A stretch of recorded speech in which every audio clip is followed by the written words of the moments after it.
शुरुआत करने जा रहे हैं। सब तो पहला गल होगी बंटी बैंस की। बंटी बैंस ने मुड़ मूसेवाला के मापियां के इल्जामां नूं नकार दिता है और इसका जिक्र किया कि शबीर शोमीन नाम के शख्स नूं उन्होंने जिम्मेवार दस्सिया। काबिले गौर है कि मूसेवाले के माता पिता के वलों SSP दफ्तर तक पहुंच करके उत्थे धरना लगा दिता गया एक दिन पहला और बंटी बैंस के उत्ते FIR दर्ज करने की मांग की जा रही थी। एलीगेशन यही सी कि करोड़ों रुपए का हेरफेर होया है और उन्होंने हक उन्होंने नहीं दिता गया।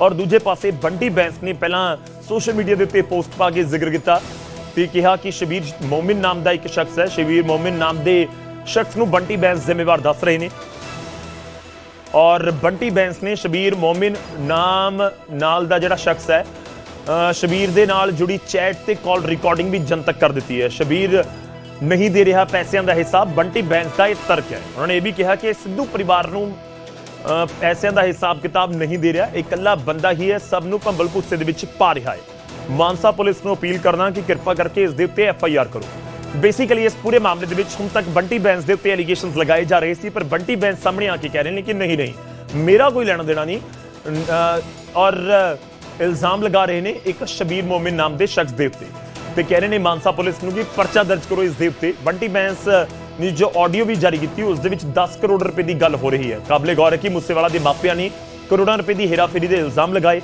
उन्होंने SSP मानसा दफ्तर के विच धरना लगा दिता सी एक दिन पहला। मानसा पुलिस ने बलकौर सिंह ते चरण कौर नूं कार्रवाई का भरोसा दिता, उस तो बाद धरना खत्म होया और हुण इस मामले च बंटी बैंस खुलासा कर रहे हैं कि शबीर मोमिन नाम का शख्स है वो ही इस पूरे विवाद की जड़ है, जिस दे वल्लों इस पूरे मामले दे विच पैसों का हेरफेर किया गया है और उस दे उत्ते परचा होना चाहिए है। बंटी बैंस इस तो पहले भी जिक्र कर चुके हैं कि मैं जेकर मेरा नाम इस दे विच नहीं आया तो वो पड़ताल तो बाद ही मेरा नाम नहीं सी। हालांकि मूसेवाला दा परिवार बंटी बैंस नूं जिम्मेवार दसदा।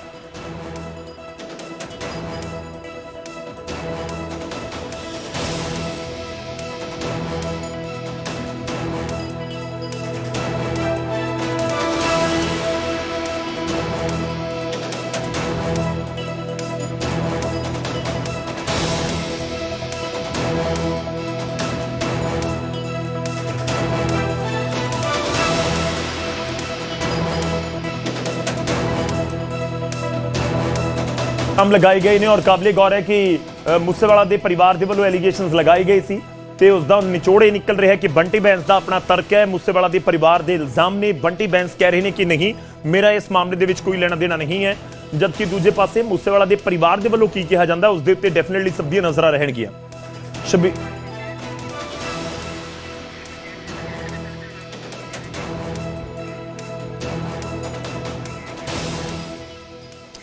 तो बंटी बैंस के वलों जिहड़ियां जनतक कीतियां गईयां ने कॉल्स ते चैट उस दे विचों असीं तुहानूं कुछ दिखा रहे हैं, जिस दे विचों लिखदे ने I told you this topic I will not talk to uncle, I don't want to. तो कुल मिला के चैट जिहड़ियां ने जनतक कीतियां गईयां ने जिस दे विच जिक्र किया गया है, थोड़ा जिहा ग्राफिक रोकना होएगा मैं तां ही पढ़ पाऊंगा।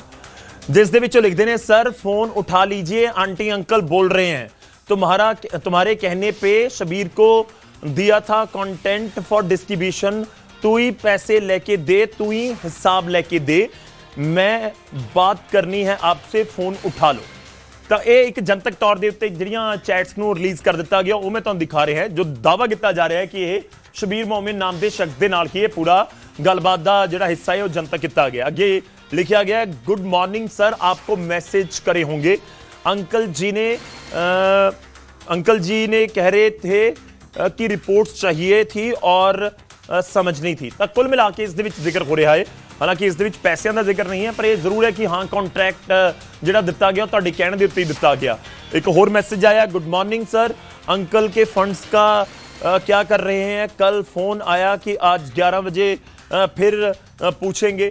तो इस दे विच यह भी जिक्र है कि 30 जून 2025 नूं यह मैसेज किया गया और बंटी बैंस दे वल्लों जिहड़े जनतक किए गए ने वो असीं तुहानूं इस चैट दे विच दिखा रहे हैं, जिहड़ा बयान भी वो भी तुहानूं सुणवांगे। बात हुई होगी सर तो कैसे हैं आप? अंकल से आपकी बात हुई होगी, उनका फिर फ़ोन आया था अभी कि मुझे रिपोर्ट्स भिजवा दीजिए आप। मुझे फ़ोन आया था कि आप भी बोल दो शबीर पाजी को कि वो रिपोर्ट्स भिजवा दें, कि वो बोल रहे थे 16 तक आएगी, उसके बाद मैं दे दूंगा। वो बोल रहे हैं कि 16 से पहले की जो आई हुई है वो ही रिपोर्ट्स भिजवा दें, बाकी उसके बाद वाली जो आएगी 16 को, वो 16 को अलग से भेज देंगे। बोल रहे थे हमें अर्जेंट चाहिए, तो बोल रहे थे कि हर रोज़ लारा लपाई चल रहा है, तो हम भी परेशान हैं, वो भी परेशान हैं, तो अगर रिपोर्ट्स भिजवा दें 16 को जो आनी है वो, तो 16 से पहले जो आई हुई है वो भेज दें हमें। 16 को जब आएगी उसके बाद फिर वो भिजवा देंगे 16 को। बाकी वो अंकल बता रहे थे कि पहली किस्त तो शायद आप डाल ही रहे हैं कल 10 करोड़ की। कैसे हैं सर? मुझे अभी फिर फ़ोन आया कि हमें आप रिपोर्ट्स क्यों नहीं दे रहे, क्या दिक्कत क्या है रिपोर्ट्स देने में, इतने टाइम से तरले मिन्नतें कर रहे हैं। तो मैंने बोला है कि बस एक बार मैं रिक्वेस्ट फिर से करता हूँ अभी। तो वो बोल रहे हैं कि दिक्कत बता दो हमें क्या है रिपोर्ट्स देने में, मुझे क्लियर कर दो बंटी, तुम भी मेरा पागल बना रहे हो। मैंने बोला है कि मैं अभी सबको रिक्वेस्ट करता हूँ। फिर मेरे पास सर आंसर ही नहीं है कोई कि क्यों नहीं दे पा रहे, मैं बता ही नहीं पा रहा उन्हें। मुझे स्ट्रेस हो जाती है जब भी कॉल आती है। हम इतने बार गुस्से होके प्यार से रिक्वेस्ट करके रिपोर्ट्स मांग ली हैं, आप रिपोर्ट्स ही नहीं मांग रहे हो, दे रहे हो हमें। तो फीवर वो चल रहा है, तो मैं बोल रहे हैं कि इतने महीनों से हम इतने बार गुस्से होके प्यार से रिक्वेस्ट करके रिपोर्ट्स मांग ली हैं, आप रिपोर्ट्स ही नहीं मांग रहे हो, दे रहे हो हमें।